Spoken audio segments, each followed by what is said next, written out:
यद्विद्याविलासेन भूतभौतिकसृष्टयः तं नौमि परमात्मानं सच्चिदानन्दविग्रहं यदन्ते वासि पञ्चास्यैः निरस्ताः भेदिवारणाः तं प्रणौमि नृसिंहाख्यं यतीन्द्रं परमं गुरुं श्रीमद्वेङ्कटनाथाख्यान् वेलाङ्गुडिनिवासिनः जगद्गुरूनहं वन्दे सर्वतन्त्रप्रवर्तकान् येन चिन्तामणौटीका दशटीका विभञ्जिने तर्कचूडामणिर्नाम कृता विद्वन्मनोरमा तेन बोधाय मन्दानां वेदान्तार्थावलम्बिने धर्मराजाध्वरीन्द्रेण परिभाषा वितन्यते। तो आज हम लोग एक बार पुनः वेदांत परिभाषा की चर्चा करने के लिए उपस्थित हैं इस आमुख पटल समूह पे। जैसा कि हम लोगों ने कल चर्चा किया था व्यक्तिगत प्रत्यक्ष के विषय में, यानी ज्ञानगत प्रत्यक्ष के विषय में चर्चा करते हुए कुछ यात्रा हम लोग किए थे, आए थे कि एक देशस्थत्व जो है वो आवश्यक है व्यक्तिगत प्रत्यक्ष के लिए, यानी ज्ञानगत प्रत्यक्ष के लिए। उसके बाद उसी चर्चा क्रम में अहम पूर्वम सुखी, मैं पहले सुखी था, यहाँ प्रत्यक्ष न हो जाए सुख का, इस भूतकालिक अतीत सुख का प्रत्यक्ष न हो जाए, एतदर्थ वर्तमानत्व विषय विशेषण भी दिया गया। तो लक्षण परिष्कृत हुआ था कि एक देशस्थत्वे सति वर्तमानत्वे सति विषयावच्छिन्न चैतन्यस्य अंतःकरण वृत्त्यवच्छिन्न चैतन्या भेदः, यहाँ तक हम लोग आए थे। क्योंकि वो जो अहम पूर्वम सुखी, यहाँ जो सुख है, यह सुख तदवच्छिन्न चैतन्य, सुखावच्छिन्न चैतन्य, यह विषय चैतन्य, यहाँ सुख जो है वो अतीत भूतकालिक है, और जो वृत्ति बन रही है सुखाकाराकारिक जो वृत्ति बन रही है वो वर्तमान काल में बन रही है, इसलिए वहाँ काल भेद हो गया।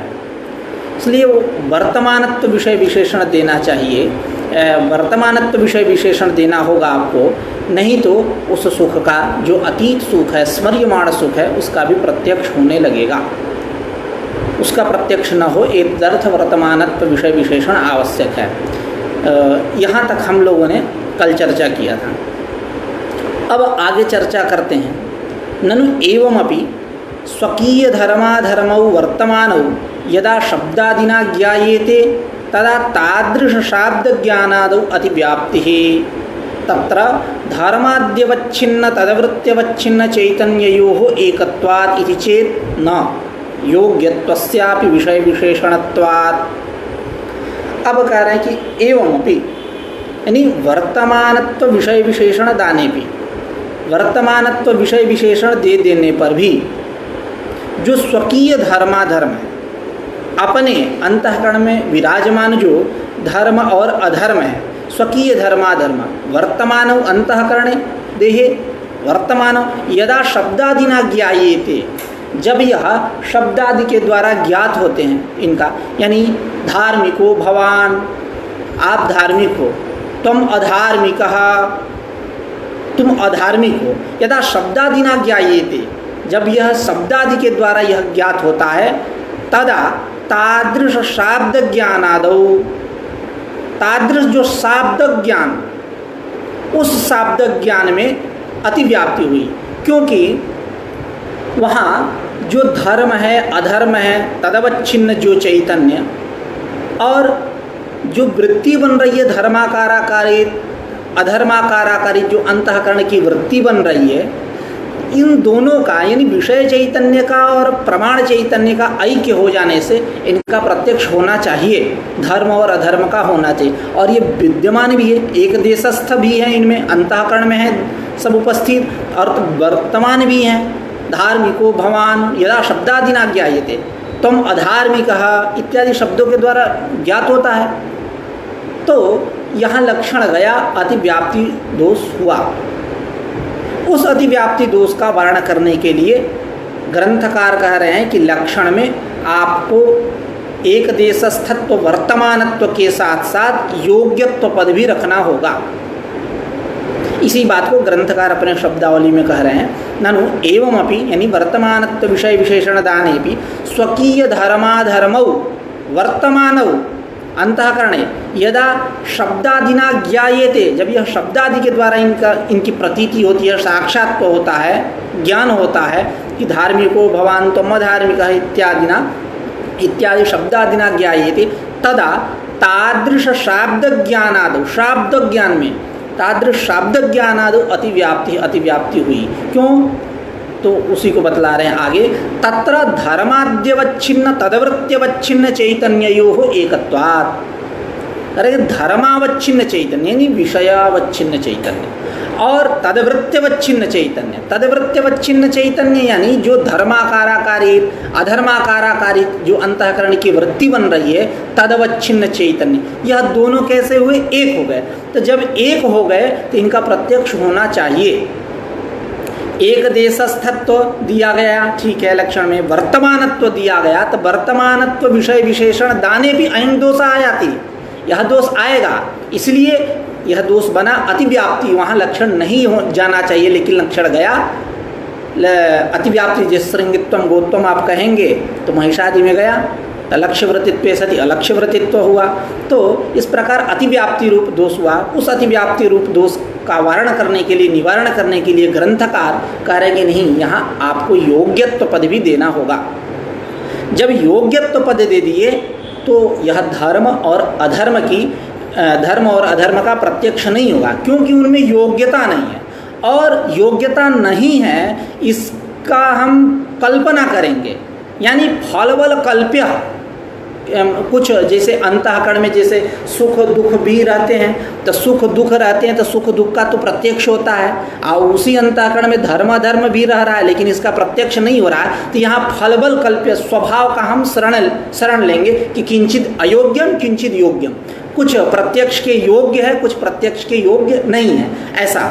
तो उसी को नहीं, यदि ऐसा नहीं मानेंगे तो नैयायिकों के यहाँ जैसे अंतःकरण में अंतःकरण धर्मत्वा विशेष, जिस प्रकार अंतःकरण में सुख रह रहा है, सुख का प्रत्यक्ष हो रहा है, ठीक उसी प्रकार अंतःकरण में धर्म भी रह रहा है, तो धर्म का भी प्रत्यक्ष होना चाहिए। तो धर्मादि में प्रत्यक्षत्वापत्ति हो जाएगी।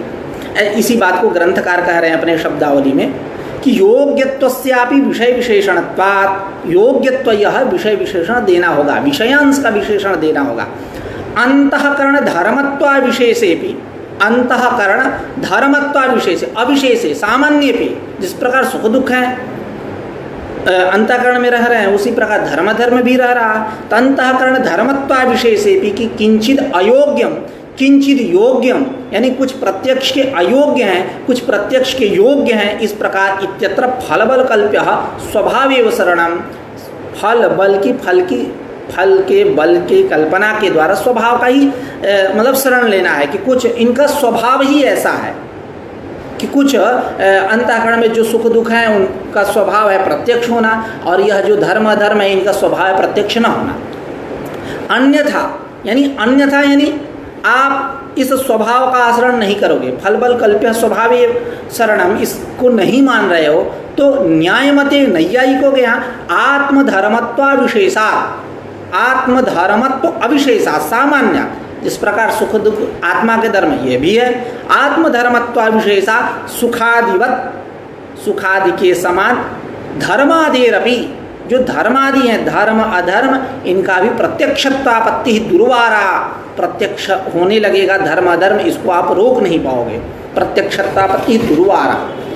अब कह रहे कि न चैवमपि वर्तमानता दशायां त्वं सुखी इत्यादि वाक्यजन्य ज्ञान से प्रत्यक्षता स्यात् वाच्यम न वाच्यम इष्टत्वात्। करे एवमपि, यानी चलो भैया ठीक है, आप योग्यत्व पद दे दिए, कोई दिक्कत नहीं, आप योग्यत्व पद दे दिए, क्योंकि धर्म और अधर्म में प्रत्यक्षत्व नहीं जाएगा, न जाए एतदर्थ, वहाँ प्रत्यक्ष का लक्षण न जाए, उनका प्रत्यक्ष न हो एतदर्थ वहाँ योग्यत्व पद है, ठीक है।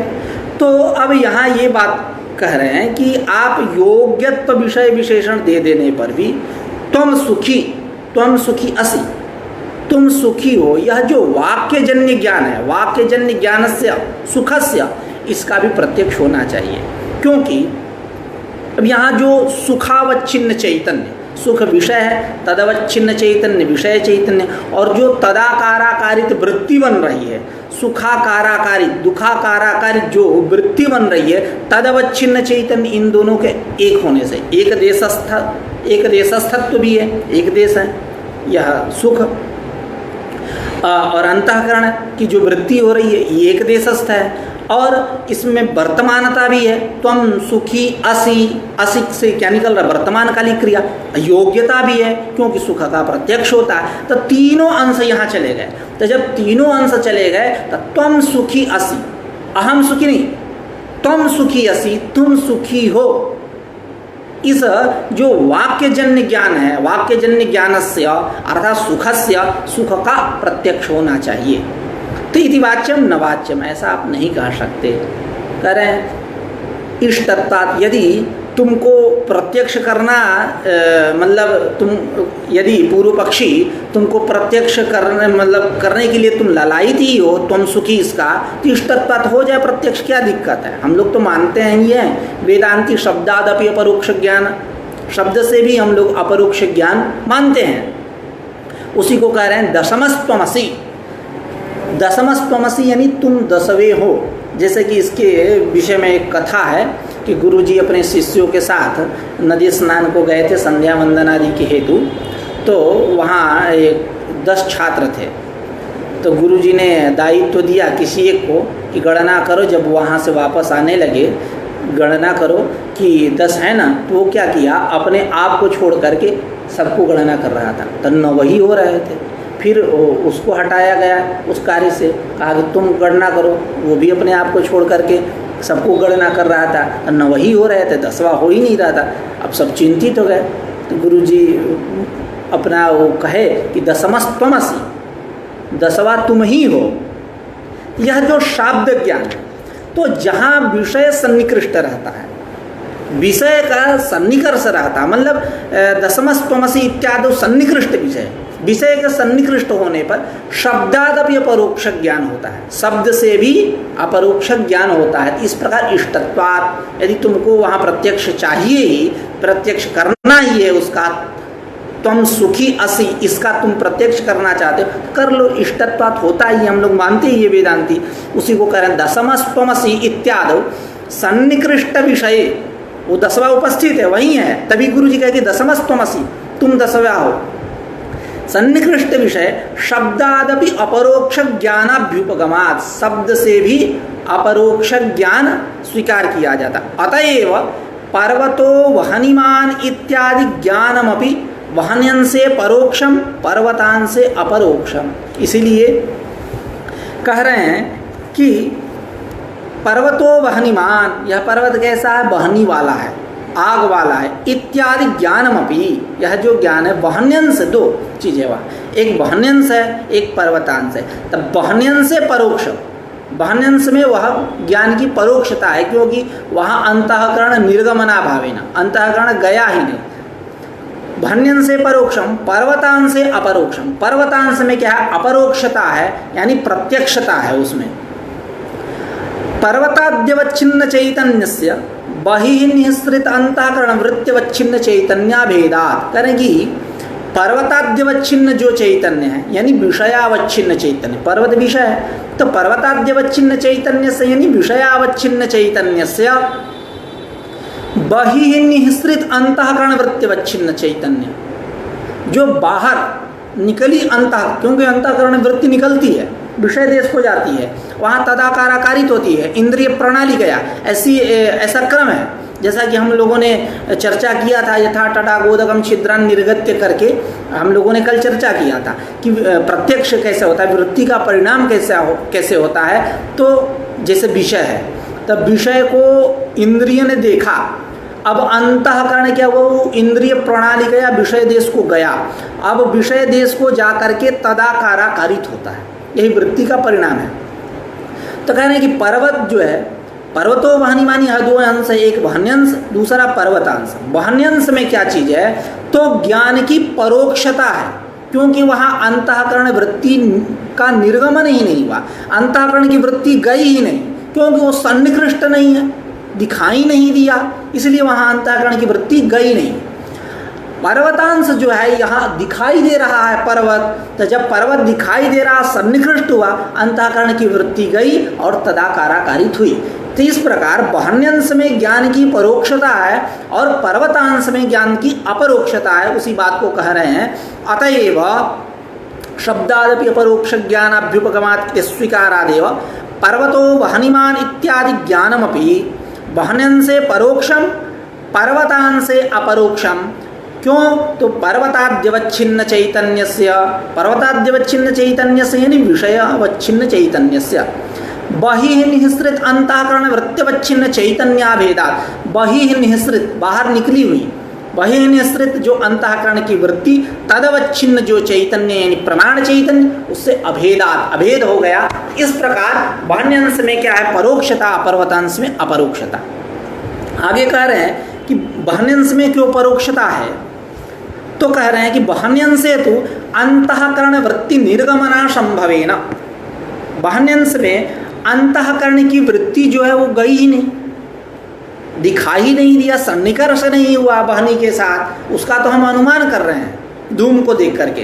तो वहन्यंशे तो अंतःकरण वृत्ति निर्गमना संभवेन, निर्गमन असंभवेन वहन्यवच्छिन्न चैतन्यस्य यानी विषयावच्छिन्न चैतन्यस्य प्रमाण चैतन्यस्य च, प्रमाण चैतन्य से यानी वहन्याकाराकारित जो अंतःकरण की वृत्ति बन रही है, तदवच्छिन्न चैतन्य से, तो प्रमाण चैतन्य से च भेदात्, ये कैसे हुए, भेद हुआ इन दोनों में, दोनों में भेद हुआ।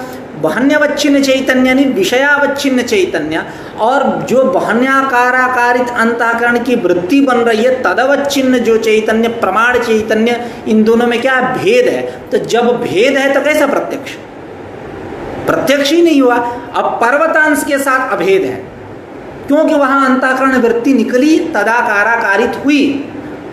तो इस प्रकार पर्वताद्यवच्छिन्न चैतन्य और तदाकाराकारित जो अंतःकरण की वृत्ति, तदवच्छिन्न चैतन्य प्रमाण चैतन्य, उन दोनों में परस्पर भेद नहीं है, वहां अभेद है, इसलिए प्रत्यक्ष होगा। लेकिन वहन्यंश में अंतःकरण की वृत्ति निर्गमनाभावेन, सन्निकर्ष न होने के कारण निर्गमन नहीं हुआ, निर्गमनाभावेन वहन्यवच्छिन्न चैतन्यस्य यानी विषय चैतन्यस्य विषयावच्छिन्न चैतन्यस्य प्रमाण चैतन्यस्य च परस्परम भेदात्, परस्पर भेद है। इसलिए वहन्यंश में ज्ञान की क्या है, परोक्षता है और पर्वतांश में ज्ञान की अपरोक्षता है। तथा च अनुभव, जैसा कि अनुभव है, अनुभव होता है, तो इस ये बात निकली कि वहन्यंश में ज्ञान की परोक्षता, पर्वतांश में ज्ञान की अपरोक्षता। तथा च अनुभव पर्वतम पश्यामि वहनिम अनुमिनोमि, जब ज्ञान की अपरोक्षता है पर्वतांश में तो कैसी प्रतीति होगी, पर्वतम पश्यामि, पर्वत को मैं देख रहा हूँ, प्रत्यक्ष होगा, अपरोक्षता है, क्योंकि वहाँ कोई भेद नहीं हुआ विषयावच्छिन्न चैतन्य और वृत्त्यवच्छिन्न चैतन्य का, इसलिए पर्वतम पश्यामि। अब वहनी के साथ वहाँ अंतःकरण की वृत्ति का सन्निकर्ष ही नहीं हुआ, अंतःकरण की वृत्ति निकल के तदाकाराकारित वहाँ हुई ही नहीं, तो वहन्यंश में ज्ञान की परोक्षता है, इसलिए क्या होगा, परोक्ष स्थल में अनुमिति होगी। तो वहनिम अनुमिनोमि, वहनी का अनुमान करता है, यानी पर्वत को देखता हूँ और वहनी का अनुमान करता हूँ, इस प्रकार का अनुभव होता है। अब यहाँ थोड़ी सी बात समझते हैं। बात यह है कि नैयायिकों के यहाँ यदि जैसे इसको असन्निकृष्ट पक्ष का अनुमिति, असन्निकृष्ट पक्ष का अनुमिति यानी जहाँ पक्ष के साथ सन्निकर्ष न हो, ऐसी जो अनुमिति है उसको हम बोलेंगे असन्निकृष्ट पक्ष का अनुमिति। तो असन्निकृष्ट पक्ष का अनुमिति स्थल में सर्वांश में ज्ञान की क्या रहती है, परोक्षता। सर्वांश में ज्ञान की परोक्षता यानी पक्ष, साध्य और उन दोनों का जो संबंध है उनमें ज्ञान की क्या रहती है, परोक्षता। जैसा पृथ्वी परमाणवः गंधवन्तः पृथ्वीत्वात् घटादिवत्, यानी इसका हिंदी अर्थ हुआ पृथ्वी के परमाणु गंध वाले हैं पृथ्वी होने के कारण घटादि के समान। जिस प्रकार घटादि के परमाणु गंधवान है पृथ्वी होने के समान। तो अब यहाँ पृथ्वी परमाणु हुआ पक्ष, उसमें गंधवत्व की हम सिद्धि कर रहे हैं, साध्य हुआ गंधवत्व। और पृथ्वीत्वात् यह क्या हुआ हेतु, और घटाधिपति ये हुआ उदाहरण।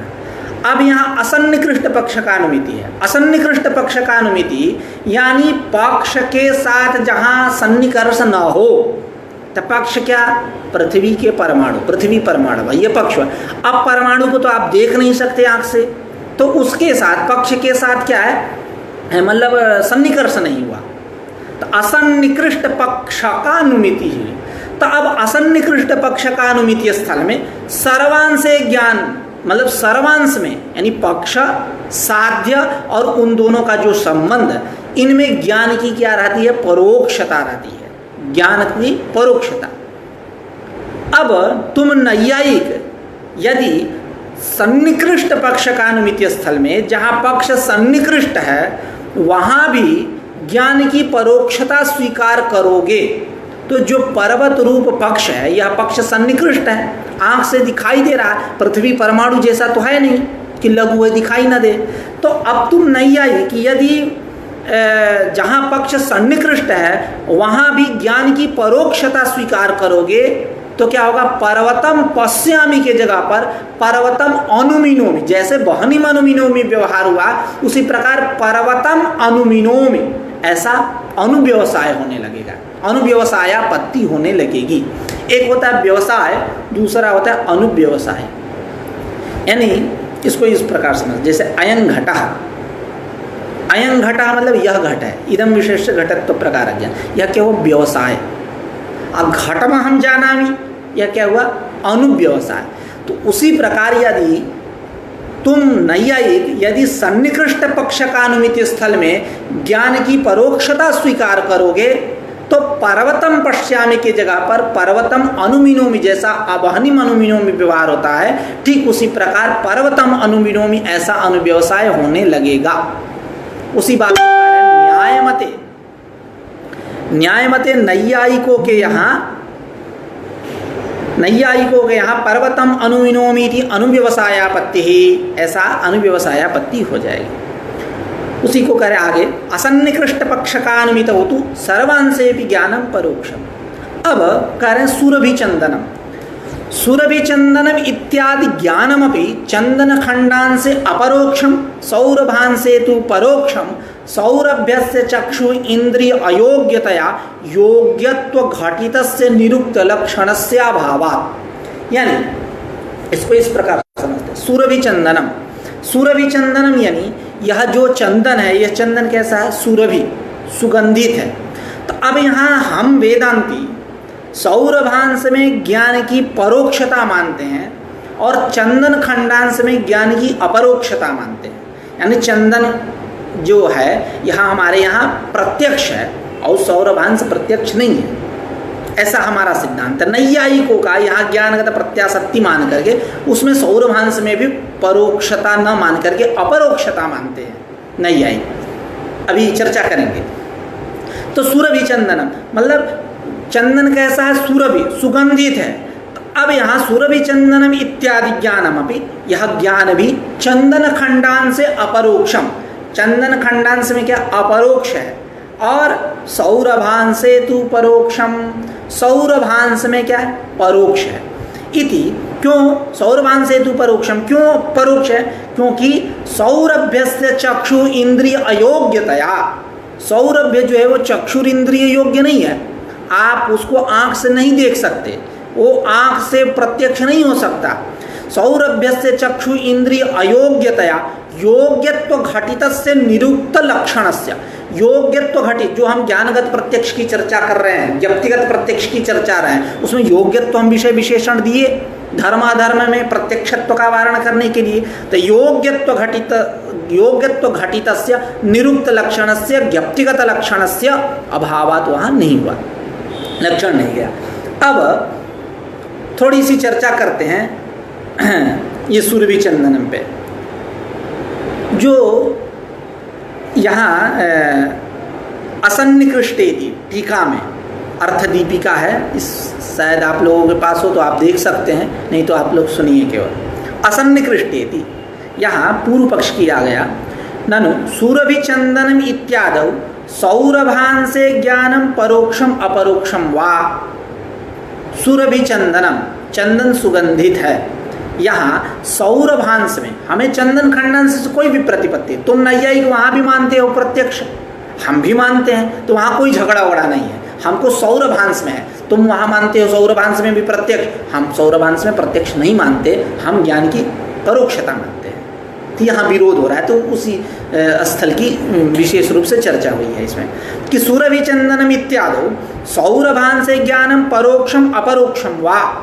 सौरभांश में ज्ञान परोक्ष है कि अपरोक्ष है, कारण नाद्य। सौरभांश में ज्ञान की परोक्षता आप नहीं कह सकते, क्यों कि तत्सामग्री अभावात, मतलब तत्सामग्री अभावात यानी परोक्ष सामग्री का अभाव। परोक्ष सामग्री का क्या अभाव, यानी व्याप्ति का अभाव, व्याप्ति ज्ञान का अभाव, उसी को कह रहे हैं परोक्ष सामग्री भावात, यानी परोक्ष सामग्री च। क्या है परोक्ष सामग्री? तो सुरभित्व व्याप्यम चंदन खंडत्वम। सुरभित्व व्याप्य, कौन? चंदन खंड, यही व्याप्ति। सुरभित्व व्याप्यम चंदन खंडत्वम इति व्याप्ति ज्ञानादि रूपा सामग्री। तस्याः सामग्री है, इस सामग्री का चंदन सुरभि चंदन इत्याकारक ज्ञानात् पूर्वम अभाव। सुरभि चंदन, यह जो सामग्री है, यह सुरभि चंदन इस ज्ञान के पूर्व में है ही नहीं। इस प्रकार परोक्ष सामग्री का अभाव होने से नाद्य सुरभि चंदनम, यहाँ सौरभांश में ज्ञान की परोक्षता नहीं है। न द्वितीय, द्वितीय पक्ष भी ठीक नहीं है। द्वितीय पक्ष क्या कि सौरभांश में जो ज्ञान की अपरोक्षता वाली बात है, यह भी पक्ष ठीक नहीं है, क्योंकि तदाकार वृत्य भावा, तदाकार मतलब सौरभ आकार आकारित वृत्ति नहीं है, वृत्य भावात इति आशंक्य आद्य पक्षम अवलंब्य आह। आदि वाला पक्ष, अभी इस प्रकार दोनों का खंडन हो गया, यानी सौरभांश में ज्ञान की परोक्षता भी नहीं है और ज्ञान की अपरोक्षता भी नहीं है। लेकिन अब आदि वाले पक्ष यानी ज्ञान की जो परोक्षता सौरभांश में, उसका अवलंबन करते हुए कह रहे हैं सुरभीति। आदिपद, जैसे वहाँ आदिपद है ना, सुरभि चंदनम इत्यादि ज्ञानमपि, इत्यादि आदि से क्या लेंगे? मधुरम आम्रफलम, इसका ग्रहण कर लीजिएगा कि यह आम्रफल कैसा है? मधुर है, मीठा है। तो अब यहाँ मधुरांश में क्या है? ज्ञान की परोक्षता है, और आम्रफल जैसे वहाँ चंदन खंडांश में ज्ञान की अपरोक्षता, सौरभांश में ज्ञान की परोक्षता, उसी प्रकार यहाँ मधुरांश में क्या है? ज्ञान की परोक्षता, और चंदन खंडांश में आम्रफल इस अंश में ज्ञान की अपरोक्षता। आदिपदेन मधुरम आम्रफलम इत्यादि परिग्रह। परोक्षमिति, परोक्षम वहाँ प्रतीक लिए जो कहे थे कि सौरभांसे तु परोक्षम सौरभ्यस्य चक्षु इंद्रिय योग्यतया योग्यत्व घटितस्य निरुक्त लक्षणस्य अभावात्, उसको परोक्षम को प्रतीक लेकर कहे परोक्षमिति। आघ्रात पूर्वम तत्सौरभम चेत तरहि चंदन खंडत्वात् लिंगात् अनुमिति। एक अनुमान का स्वरूप बना रहे हैं। अयं चंदन खंड सुरभि चंदन खंडत्वात् चंदन खंडांतरवत। यह जो चंदन खंड है, यह कैसा है? सुरभि, सुगंधित है। क्यों? कि चंदन खंड होने के कारण अन्य चंदन खंड के समान। तो कह रहे अघ्रात पूर्वम, आघ्रात पूर्वम यानी सुगंध लेने से पहले दूर ही से देख रहा है चंदन को, सुगंध उगंध नहीं लिया, कह रहा सुरभि चंदनम कह रहा है दूर से ही। अरे उसको पास जाएगा, सुगंध लेगा, तब न उसको सुरभि और असुरभि का ज्ञान होगा, लेकिन दूर से ही कह रहा सुरभि चंदनम। तो कह रहे आघ्रात पूर्वम तत्सौरभम चेत तरहि चंदन खंडत्वात् लिंगात्। प्रसिद्धि है कि जो चंदन है वो सुगंध होता है। चंदन खंडत्वात् लिंगात् अनुमिति, अनुमिति हो गया। फिर एक बात आगे कह रहे हैं, ननु सौरभस्यापि योग्य विषयत्वात् तदंसेपि ज्ञान परोक्षमेव किन्न स्यात् इति चेत तत्र आह। कह रहे हैं कि सौरभस्यापि, जो सौरभांश है, सौरभस्यापि योग्य विषयत्वात् तदंसेपि ज्ञान परोक्षमेव किन्न स्यात्। यह घ्राणेन्द्रिय योग्य तो है ही, तो तदंश में सौरभांश में भी ज्ञान की परोक्षता क्यों नहीं मानी जाए? करें चेतना, क्योंकि तत्तद इंद्रिय योग्य वर्तमान विषय विषय घटित यह लक्षण बनाया गया कि तत्तद इंद्रिय योग्यत्व घटित लक्षणस्य अभावात्, तत्तद इंद्रिय योग्य होना चाहिए, वो चक्षुरादि इंद्रिय योग्य नहीं है। आप चक्षुरादि इंद्रिय द्वारा आप सौरभांश को देख नहीं सकते। इसीलिए इसी बात को लेते हुए ग्रंथकार ने कहा था कि सौरभांश से तो परोक्षम, क्योंकि सौरभ्यस्य चक्षु इंद्रिय अयोग्यतया, सौरभ जो है यह चक्षुरिंद्रिय योग्य नहीं है, इसलिए योग्यत्व घटितस्य निरुक्त लक्षणस्य, जो योग्यत्व घटित व्यक्तिगत प्रत्यक्ष का लक्षण है अभावत गया नहीं था। तत्तद इंद्रिय योग्य होना चाहिए, यहाँ चक्षुरादि इंद्रिय योग्य नहीं है, इसलिए सौरभांश में क्या है, ज्ञान की परोक्षता है और चंदन खंडांश में ज्ञान की अपरोक्षता। अब यहाँ जो नैयायिक कहते हैं ज्ञानगत प्रत्याशक्ति मान करके प्रत्यक्ष करते हैं, तब उस पर थोड़ी सी चर्चा कर लिया। ज्ञानगत प्रत्याशक्ति, ज्ञानगत प्रत्याशक्ति उनको ज्ञान है, मतलब पहले कभी सुने होंगे चंदन खंड को, उनको सुगंधित महसूस हुआ होगा, तक ज्ञान को लेकर के वो कर रहे हैं, मतलब प्रत्यक्ष कर रहे हैं सौरभांश का। अब इस पे हम वेदांती ज्ञानगत प्रत्याशक्ति नहीं मानते हैं। क्यों? एक कारण है, जैसे इदम रजतम ले लीजिए। इदम रजतम यानी इदम विशेषक रजतत्व प्रकार ज्ञान, जो सुक्ति रूप्या प्रातिभाषिक है, तत्कालोत्पन्न है, भ्रम जो रजत है। अब यहाँ कहे एक शंका हुई कि विषमवादी प्रवृत्ति होती है और एक समवादी प्रवृत्ति होती है। विषमवादी प्रवृत्ति यानी विफल प्रवृत्ति जनक जो ज्ञान हुआ है उसको हम बोलते हैं विषमवादी प्रवृत्ति। यानी जैसे आप मरुस्थल रेगिस्तान में देखिए, चाहे गांव देहात में भी देखने को मिलता है कि जो सूर्य की प्रचंड किरणें तपतपाती हैं इस मौसम में, गर्मी के मौसम में, वो झिल्ली जैसा, जिसको मृग देखकर दौड़ता है, समझता है कि जल है, प्यास बुझाने के लिए जाता है, नहीं मिलता है, जो सूर्य की प्रचंड किरणों का तपन। तो अब यहाँ विषमवादी प्रवृत्ति यानी विफल प्रवृत्ति जनक, मृग दौड़ा लेकिन मिला नहीं, मरुचियों में मृग दौड़ा लेकिन जल मिला नहीं, तो विफल प्रवृत्ति जनक है। इसलिए इस ज्ञान को हम बोलेंगे विषमवादी ज्ञान। एक होता है समवादी ज्ञान यानी सफल प्रवृत्ति जनक, यानी कोई प्यासा है, जल देखा, घड़ा उठाया, जल भरा और पिया, तो यानी उसकी जो प्रवृत्ति हुई वो फल को प्यास बुझाया, तो सफल प्रवृत्ति हुई, तो इसको हम बोलेंगे सफल प्रवृत्ति जनक यह ज्ञान है। एक जो मरुचि वाला ज्ञान है वो विफल प्रवृत्ति जनक ज्ञान है। तो विषमवादी प्रवृत्ति के द्वारा ही इदम रजतम, अब कोई रजत को देखा, सुक्ति को, और उसमें रजत का ज्ञान हो गया उठाने, रजत मिला नहीं, हाथ से लगा नहीं, तो विषमवादी प्रवृत्ति ज्ञान के द्वारा ही उस रजत की क्या होगी, भ्रांति ज्ञान की सिद्धि हो जाएगी। ये भ्रांति ज्ञान है, गया उठाने मिला नहीं वो रजत, तो जब नहीं मिला रजत यानी वो भ्रम है, झूठ मूठ का है। तो इस विषमवादी प्रवृत्ति ज्ञान के द्वारा ही उस रजत की भ्रांति सिद्ध हो जाएगी। और उस जो तुम वेदांती, पूर्व पक्षी कह रहा, जो तुम वेदांती उस रजत का विषय तत्कालोत्पन्न अनिर्वचनीय रजत मान रहे हो, इसको मानने की कोई आवश्यकता नहीं, क्योंकि देशांतरीय जो रजत है, हट्टस्थ जो रजत है, जो सोनार के दुकान में रखा हुआ है, वो रजत इसका विषय होगा। इति चेत न, इसी बात को ग्रंथकार अपने शब्दावली में कहेंगे आगे कि ननु विषमवादी प्रवृत्तिया भ्रांति ज्ञान सिद्धौ, विषमवादी प्रवृत्तिया भ्रांति ज्ञान सिद्धौ तस्य विषमवादी प्रवृत्ति जनकस्य ज्ञानस्य। अभी एक पंक्ति है, मैं भी पंक्ति को देख करके बोल दे रहा हूँ।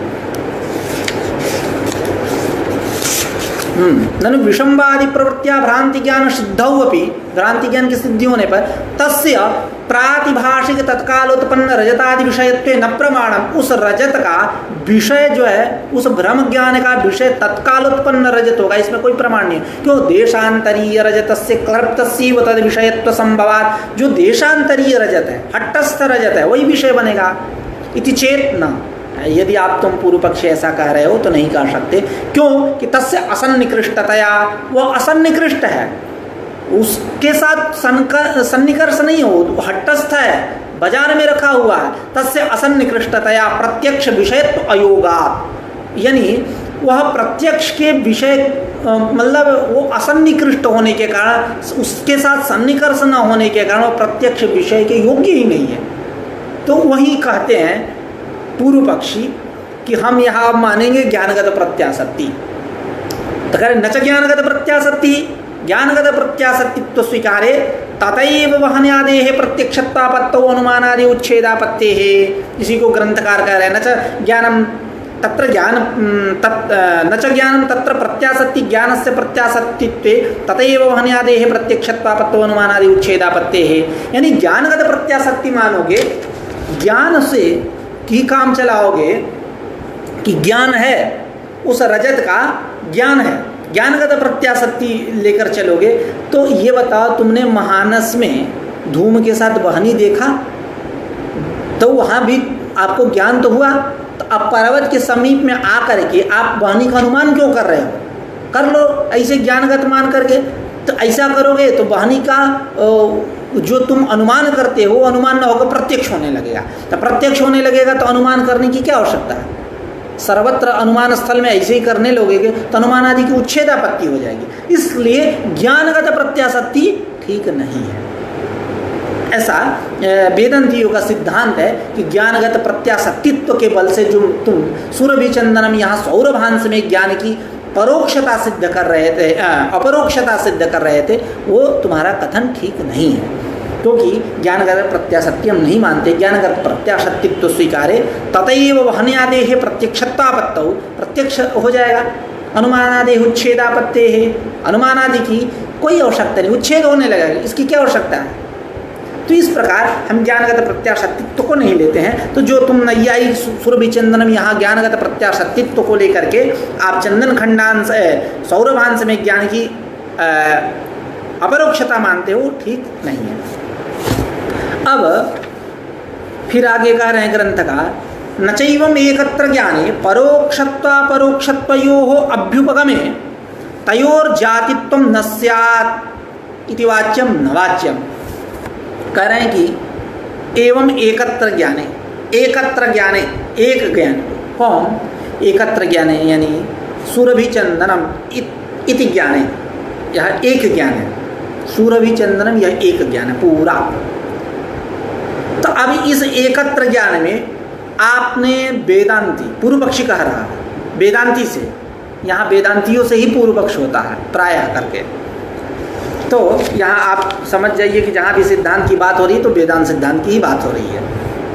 कहीं कहीं थोड़ी सी बात हो जाती है इधर उधर की भी। तो कह रहे हैं कि यह जो सूरभि चंदनम है यह एक ज्ञान है।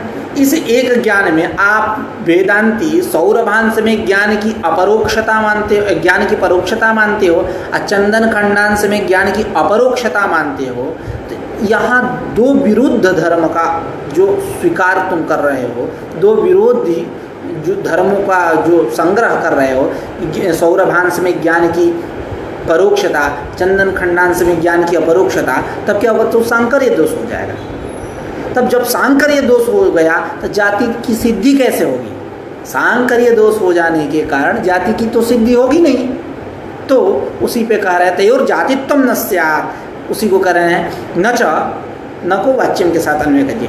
एवं एकत्र ज्ञाने नहीं सूरभि चंदनम इत्यत्र इत्यात्मके ज्ञाने परोक्षत्वापरोक्षत्वयोः अभ्युपगमे, परोक्षत्व और अपरोक्षत्व को स्वीकार करने पर, यानी दो यहाँ सौरभांश में ज्ञान की परोक्षता और चंदन खंडांश में ज्ञान की अपरोक्षता, इस प्रकार परोक्षत्वापरोक्षत्वयोः अभ्युपगमे तयोर जातित्वं न स्यात्, परोक्षत्वापरोक्षत्वयोः जातित्वं न स्यात्, जाति की सिद्धि नहीं होगी सांकर्य होने के कारण। इति वाच्यम न वाच्यम, ऐसा नहीं कह सकते। इष्टत्वात्, और तुमको यदि लग रहा है कि जाति की सिद्धि नहीं हो पाएगी तो कोई दिक्कत नहीं। इष्टत्वात् क्या जा रहे हैं? मत हो जाति की सिद्धि, ऐसे हम लोग जाति मानते ही नहीं वेदांती, मत हो, कोई दिक्कत नहीं। अगर जातित्व उपाधित्व परिभाषाया सकल प्रमाणा गोचरतया अप्रमाणिकत्वा, जातित्व उपाधित्व की जो परिभाषा है, नित्यत्वे सति अनेक समवेतत्व कार्यान्वयी व्यावर्तको वर्तमानश्च उपाधि, तो जातित्व उपाधित्व परिभाषायाः सकल प्रमाण अगोचरतया, सकल प्रमाण अगोचरत है, किसी प्रमाण का वो विषय नहीं है, कोई प्रमाण गोचर नहीं है। तो जातित्व उपाधित्व परिभाषायाः सकल प्रमाण गोचरतया अप्रमाणिकत्वात्, क्या अप्रमाणिक हो तो मत हो, सांकर्य दोष हो जाने से जाति की सिद्धि नहीं हो रही तो मत हो, क्या दिक्कत है, कोई दिक्कत नहीं, अप्रमाणिक है। अब आगे कह रहे हैं कि घटोयम इत्यादि प्रत्यक्षम ही घटत्वादि सद्भावे मानम न तो तस्य जातित्वेपि। कह रहे कि घटोयम, अयं घटः, यह घट है, घटोयम इत्यादि प्रत्यक्षम, यह जो प्रत्यक्ष है, यह प्रत्यक्ष जो है घटत्वादि सद्भावे मानम, घट है, घट विद्यमान है, घट की अस्तित्व है, घट की विद्यमानता है, घट की वर्तमानता है, उसमें केवल प्रमाण है, उसमें जाति है कि नहीं है, उपाधि है कि नहीं है, उसमें यह प्रमाण नहीं है। घटोयम यह ज्ञान, उसको कह रहे हैं घटोयम इत्यादि प्रत्यक्षम ही घटत्वादि सद्भावे, केवल इतने से तात्पर्य कि घट है, घटत्वादि सद्भावे मानम न तो तस्य जातित्वे, तस्य घटस्य जातित्वे न मानम। यह घटोयम, यह जो ज्ञान है, यह प्रत्यक्ष जो है, यह घटत्वादि के सद्भाव में प्रमाण है, न तो तस्य जातित्वे, तस्य घटस्य, तस्य घटस्य, घट के जातित्व में कोई प्रमाण नहीं है, जातित्व में। क्यों? आगे कह रहे हैं ग्रंथकार, जातित्व रूप साध्या प्रसिद्धौ तत्साधकानुमानस्यापि अनवकाशात्। यानी देखिए, जाति का लक्षण क्या है? नित्यत्वे सति अनेक समवेतत्व, यानी एक अनुमान का स्वरूप बनाते हैं। जाति ही नित्या अनेक समवेतत्वात्, जाति कैसी है? नित्य है। क्यों? हेतु क्या? अनेक समवेत होने के कारण। जैसे गोत्र रूप जाति ले लीजिए, यहाँ कोई जाति ले लीजिए आप, घटत्व पटत्व मुठत्व जो भी लेना, तो यह जो जाति है नित्य है। क्यों? अनेक समवेत, गोत्र जाति को ही ले लेते हैं, अनेक गायों में है, इसलिए नित्य है। तो जाति नित्य है, अनेक समवेत होने के कारण, तो जाति हुआ पक्ष, नित्यत्व हुआ साध्य, और अनेक समवेतत्वात्, अनेक समवेतत्व हुआ हेतु। तो अब यहाँ हम वेदांती समवाय मानते नहीं। अब और रही बात नित्यत्व की, तो ब्रह्म भिन्नम सर्वम मिथ्या, ब्रह्म भिन्नत्वात् यदेवं तदेवं यथा सुक्ति रूप्य, ब्रह्म से भिन्न सब कुछ मिथ्या है, सुक्ति रूप्य इत्यादि के समान। तो अब यह सब कुछ मिथ्या है, तो यानी यहाँ नित्य उसके अलावा कोई दूसरा हो ही नहीं सकता। तो तुम जो नित्यत्व समवेतत्व, दो अंश है, एक समवाय, दूसरा नित्यत्व। तो यह जो समवाय और नित्यत्व घटित जो तुम जाति मान, तो यह नेटवर्क का बाधा हो जाने के कारण शायद कुछ सेकंडों के लिए रुकना पड़ा, खैर कोई बात नहीं। हाँ, तो जाति ही नित्य अनेक समवेतत्व, जाति कैसी है? नित्य है, अनेक समवेत होने के कारण। यह दो अंश है, एक समवाय, दूसरा नित्यत्व, समवाय और नित्यत्व। तो यह ग्रंथकार कह रहे हैं कि जातित्व रूप साध्या प्रसिद्ध हो, जातित्व रूप साध्य की अप्रसिद्धि होने से, है ही नहीं, मानते ही नहीं हम लोग, अप्रसिद्धि होने से, तत्साधकानुमान से आप अनवकाशात्, तत्साधकानुमान जो है जाति ही नित्यानेक समवेतत्व, इसकी भी कोई आवश्यकता नहीं। जाति रूप साध्य ही नहीं है तो तत्साधकानुमान मानने की कोई आवश्यकता नहीं। अब वहाँ दो अंश है, एक समवाय और नित्यत्व। न हम समवाय को मानते हैं और न ब्रह्म के अलावा किसी वस्तु को हम नित्य मानते हैं। इसलिए समवाय सिद्ध्या ब्रह्म भिन्न निखिल प्रपंचस्य अनित्यतया च, ब्रह्म भिन्न निखिल प्रपंच जो है वो अनित्य होने से नित्यत्व समवेतत्व घटित जातित्वस्य, कैसी जाति? नित्यत्व और समवेतत्व घटित जो जाति है, जाति का जो लक्षण आप बना रहे हो, तो नित्यत्व समवेतत्व घटित जातित्वस्य घटत्वादो असिद्धेश्च, इस घटत्वादि में इनकी सिद्धि है ही नहीं। हम न समवाय को मानते हैं और न ब्रह्म के अलावा कोई नित्य वस्तु ही है। तो इस प्रकार जो तुम जाति को ले रहे हो, समवाय और नित्यत्व घटित, यह जो तुम लक्षण बना रहे हो, यह क्या सब व्यर्थ है। घटत्वादो असिद्धेश्च, उसी को कह रहे हैं कि जातित्व रूप साध्या प्रसिद्धौ तत्साधकानुमानस्यापि अनवकाशात्, जातित्व रूप साध्य की अप्रसिद्धि होने से तत्साधकानुमान जाति है नित्यानेक समवेतत्वात्, इसकी भी कोई आवश्यकता नहीं। और वहाँ दो अंश, एक समवाय और नित्यत्व, तो समवाय मानते नहीं, नित्यत्व मानते नहीं हम लोग। तो समवाया सिद्ध्या ब्रह्म भिन्न निखिल प्रपंचस्य अनित्यतया च नित्यत्व समवेतत्व घटित जातित्वस्य, कैसी जाति? नित्यत्व समवेतत्व घटित जातित्वस्य घटत्वादो असिद्धेश्च, घटत्वादि में सिद्धि ही नहीं है, असिद्ध है। तो मत हो जाति की सिद्धि, क्या दिक्कत है? इष्टत्वा एवमेव उपाधित्वमपि निरसनीयम, इसी प्रकार उपाधि का भी आप खंडन कर देना, निरसनीयम, निराश कर देना। अब आगे कह रहे हैं कि पर्वतो वहनिमान इत्यादौ च पर्वतांसे वहन्यंसे च अंतःकरण वृत्ति भेदांगीकारेण तत्तद वृत्त्यवच्छेदक भेदेन परोक्षत्वापरोक्षत्वयोः एकत्र चैतन्ये वृत्तौ न विरोधः। अब देखिए यहाँ पर पर्वतो वहनिमान, पर्वतो वहनिमान यानी पर्वत बहनी वाला है, हिंदी अर्थ सीधा सा, यह पर्वत कैसा? बहनी वाला है। अब यहाँ पर्वत दो अंश, एक पर्वतांश दूसरा बहन्यंश। पर अभी हम लोग चर्चा की कि पर्वतांश में ज्ञान की अपरोक्षता है और बहन्यंश में ज्ञान की परोक्षता है। तो पर्वतांशे बहन्यंशे च अंतःकरण वृत्ति भेदांगीकारेण, और हम लोग वहाँ अंतःकरण की वृत्ति को भिन्न भिन्न मानते हैं। अंतःकरण की वृत्ति भिन्न भिन्न है, हाँ, उसी को कह रहे हैं कि पर्वतो वहनिमान इत्यादौ च पर्वतांशे वहन्यंशे च अंतःकरण वृत्ति भेदांगीकारण, यानी पर्वताकाराकारित वहाँ अंतःकरण की वृत्ति हो रही है एक जगह बहन्याकाराकारित अंतःकरण की वृत्ति हो रही है। यानी एक जगह पर्वताकाराकारित अंतःकरण की वृत्ति, दूसरे जगह बहन्याकाराकारित, यानी अंतःकरण की वृत्ति भिन्न भिन्न बन रही है, हम मानते हैं वेदांती।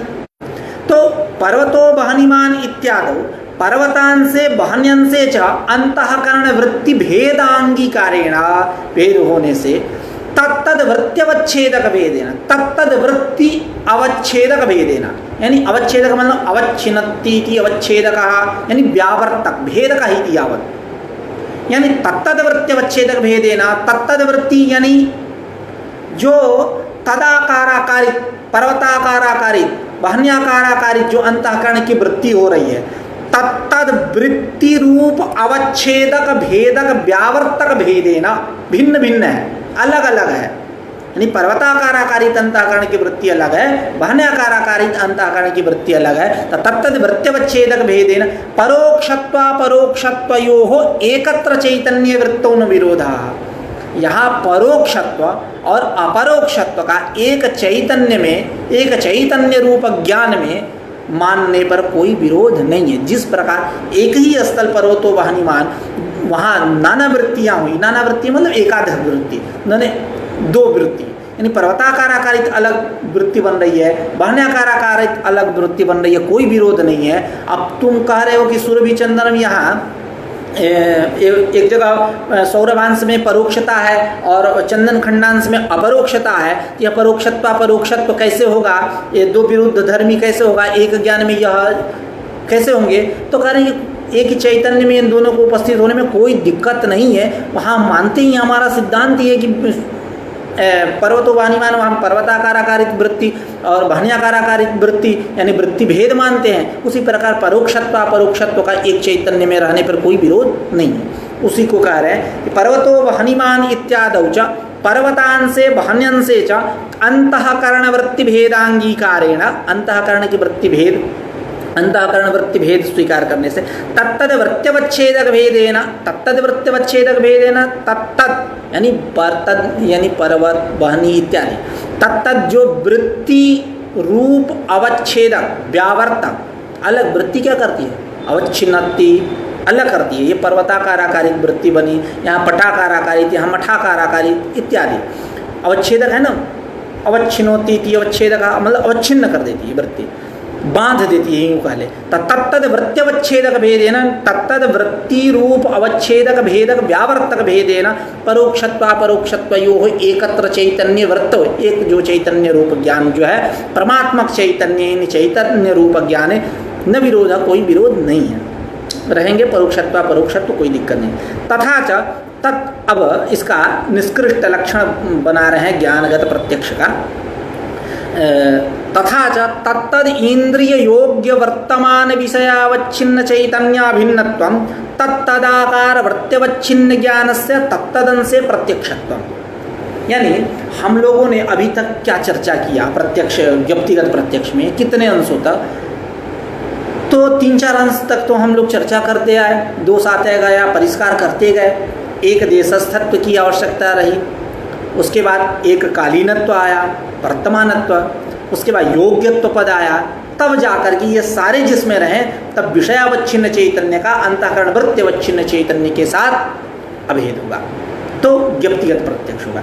उसी को कह रहे हैं तत्तद, परिष्कृत लक्षण बना, तत्तद इंद्रिय योग्य, वहाँ तत्तद यानी सुरभि चंदनम कहा कि सुरभि चंदनम इत्यत्र सौरभान से ज्ञानस्य परोक्षम, क्योंकि चक्षु इंद्रिय अयोग्यतया योग्यत्व घटित लक्षणस्य निरुक्तस्य लक्षणस्य अभाव कहते भी, तो तत्तद इंद्रिय योग्य होना चाहिए। पहली बात प्रत्यक्ष कहाँ होगा, पहली बात कि तत्तद इंद्रिय योग्य होना चाहिए, तत्तद इंद्रिय योग्य वर्तमान भी होना चाहिए, तब जाकर के विषयावच्छिन्न चैतन्याभिन्नत्व, विषयावच्छिन्न चैतन्य का अभेद होगा। किसके साथ, तत्तदाकार वृत्त्यवच्छिन्न ज्ञानस्य, यानी तत्तदाकार वृत्त्यवच्छिन्न ज्ञानस्य, यानी तत्तदाकार जो अंतःकरण की वृत्ति बन रही है, तदुपहित जो चैतन्य है प्रमाण चैतन्य, इससे अभेद होगा। तो ऐसा हम अन्वय करके अर्थ करेंगे, तत्तदाकार वृत्त्यवच्छिन्न ज्ञानस्य यानी प्रमाण चैतन्यस्य, तत्तद इंद्रिय योग्य, योग्य धर्माधर्म में प्रत्यक्ष न हो जाए इसलिए योग्य पद रखा।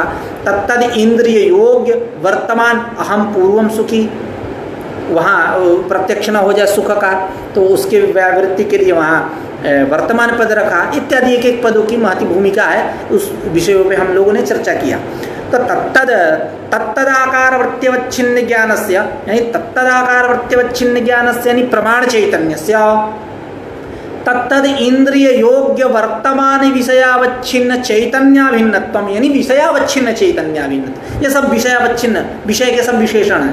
तत्तद इंद्रिय योग्य वर्तमान विषय तदवच्छिन्न चैतन्य से, यानी विषयावच्छिन्न चैतन्य से, उसी को कह रहे हैं कि तत्तदाकार वृत्त्यवच्छिन्न ज्ञान से प्रमाण चैतन्य से तत्तद इंद्रिय योग्य वर्तमान विषयावच्छिन्न चैतन्याभिन्नत्वम तत्तदन से प्रत्यक्षत्वम, तत्तदन से इस प्रकार जहाँ रहे, यानी विषयावच्छिन्न चैतन्य और प्रमाण चैतन्य की एकता हो, मतलब एक हो, तब तत्तदन से प्रत्यक्षम, उसका उस अंश में, घटका घटांश में, पटका पटांश में, मटका मठांश में, तत्तदंश में प्रत्यक्षत्वम प्रत्यक्ष होता है।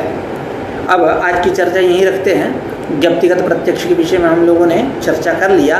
अब कल से हम लोग ज्ञेयगत प्रत्यक्षत्व के विषय में चर्चा करेंगे, यानी विषयगत प्रत्यक्षत्व के विषय में चर्चा करेंगे। आज का पाठ यहीं रखते हैं, कल पुनः मिलते हैं एक नई ऊर्जा के साथ। नमस्कार।